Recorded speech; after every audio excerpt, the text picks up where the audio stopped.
E whā te kau mātahi, koe nā te toko maha o ngā tamariki I mate I ngā ringa tūkino o rātau whānau I te rātau.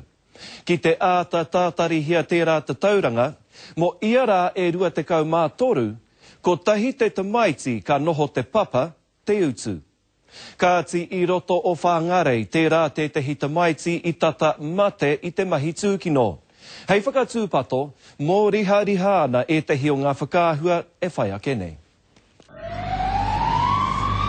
He pēpē kua tūkinohia e tētahi o te whānau.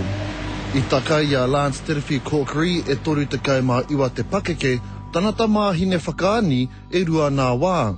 Nāna nā Lance anō rā te pēpē I rure. Ko Tanishar Walker Cassidy te inoa o te pēpē, te kaumā whitu marama tōna pakeke. Ko Siobhan Cassidy te māma o Tanishar, te kaumā iwa tau tōna pakeke. Kei te nau kino tonu te mamai ki roto iaia. First thing I said to Lance was, what did he do? And I just kept saying it, you know, what'd you do to her? And he said, I didn't do nothing. And I think it was from the time I seen him shed a tear, I knew he had done something. It was a horrible sight, horrible. But when I seen him up at the hospital, I just had this inkling it had to be him. I kawea a Tanishar māruna waka topa ki te hohi pera o Starship, a I reira I kitea ko pāua tōna upoko kei te whakaheke toto hoki tōna roro. I pokaina ia e nā tākuta enari ko te whakaaro, kaore ia e ora. When I walked in, I seen one of the medical staff talking to Lance about baby's condition. And all I could think was, what the are they doing telling him about moko? He ain't the father. And I got really angry with that. I was really angry. Ko tahi noa te pakeke o Tanishar, I te wā I moi tōna māma kia Lance Corkery. And when you hooked up with him, did you think you could be like father material? I kind of saw it in him only for the fact that he had his own daughter and, you know, he had his own kids.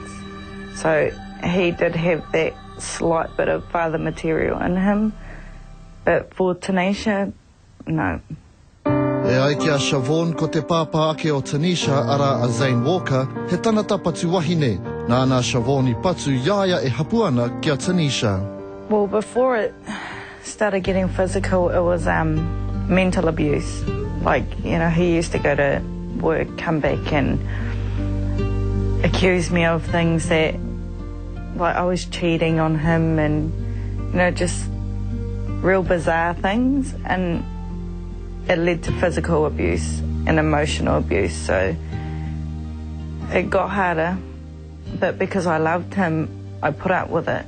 Nā wai rā I whakarerea a Zane e Siobhan. I whai hoa anō ia enari he hoa ranitahi noai hoena, ka tahi ia ka tūpono kia Lance. And Mum didn't approve of it, not one bit. Why not?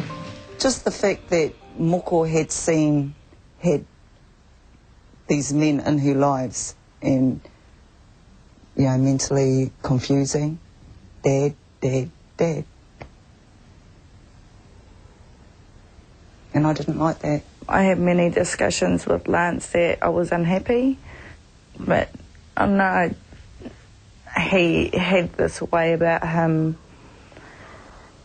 He could talk you around to seeing the way he sees things.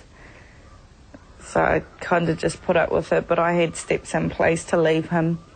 And the day where Tanishar was hurt, the day after, I was supposed to be moving down to Shannon with my dad anyway.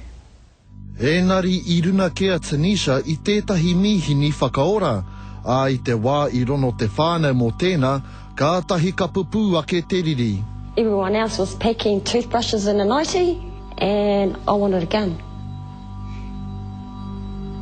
Everyone was packing to go for a trip. I just wanted a gun. I didn't believe what I was hearing. He hurt my moko, that's all I knew, was he hurt my moko. I didn't care about the consequences of myself. I didn't care about the consequences of my own children, because as far as I was concerned, they are not lying in Starship Hospital with their brain hanging out their head. I whakai wawe a Lance Corkery nōna te he, I hamenetia ia mo te tūkino tanata, nō kona I tapahia ai tōna wā mauhere ma te toru te kau ōrau. I te mutuna, I mauheretia ia mo te whātau mena marama te kau. Kei te ora tonu a Tanishar e iwa te kau o rau o te taha maui o tōna roro I tūkinohia. O rite ana tōna mai wiwi ki te mate rehu o hotata ara stroke. Ka hoki tonu a Tanishar ki te hōhipera kia whakaora hia. So do you feel responsible for what happened to Tanishar? I blame myself for leaving her there and maybe not being a good mum. I blame myself for letting it get that far and bringing men into her lives. You know, I went through my stages, and you know, I just felt real bad. Ko Tanishar Walker te pēpi I tūkinohia e Lance Corkery I tērā tau. Kei te kaha nui tonu te pukuriri o te whanau o Tanishar ki tēnei tangata, nāna I patu tā rātau mokopuna. Hei tā te whanau nei I whakamātau rātau ki te kimi āwhina I te tari tiaki tamariki. Engari I pare te tuara o tawatari ki wā rātau tono. Actually gone into CYF and made a notification that if nothing is going to get done, that something bad is going to happen to my moko and she's going to end up on her deathbed. 2 days after I've done that notification, she was in Starship on her deathbed. E hara tērā I te wā tuatahi I whakapātua I te kuia o Tanishar, ara a Tina Nicholson, ki te tarimana ki tamariki o whānarei. Ka tahi anō te mamai, ka tino nau ki roto I aia. The next day after I'd come back from Auckland, I went to CYF and went rah at them. And all they could say to me was, settle down or sort it out. No apologies, nothing. The best thing that Tina done was to make those complaints. My sister followed through all the processes that she knew that she needed to, that was there to help and assist. They failed her. They failed our moko. Koeni nā pepa I tīkina mai I te tari tiaki tamariki me o rātou whānau. Kei roto e ki ana, e whitu nā wā I whakamōhio tia rātou e Tina, me e tahi atu o nā āpiha o te hāpori mo te āhua noho o Tanishar. Kei e nei pepa nā whakatūpato kia CYF mai I te tau tihema o te tau 2005, tainua ki te āpirira o te tau 2001. Enari e ai anō kia Tina I whakapātu ia kia CYF e rua rā I mua mai I te tūkinotana o Tanishar. Why didn't you just go and grab her? Yeah, because in a way I sort of felt a bit guilty too, because I could have taken baby. She would have got the cops on me. Yeah. Would you have gotten the cops on your mum? Yeah. Yeah, to have my mum take her from me would be like ripping my heart from me. So do you feel let down by the police, by CYF? Yeah. I mean, did the police do what they were supposed to do? Did they do their reports to CYF? And what did CYF do? File it again? Do you actually know where she is? Auckland, somewhere in Auckland. That's all I know. I konei kea Tanishar e nohoana I tēnei whare whakapiki ora o Wilson kei tāmaki makaurau. Anei a Tanishar me etahi o tōna whānau I mua I te krihimete.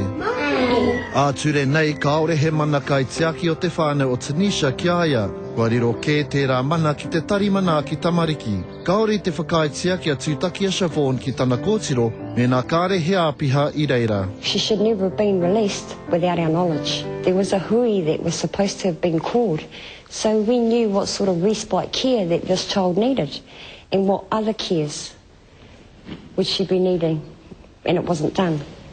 E hia kē nā marama kua whakamātau rāua ki te kite I a pēpē. A kaore roa ka tūtakitaki anō a Tina me Siobhan ki tā rāua kōtiro.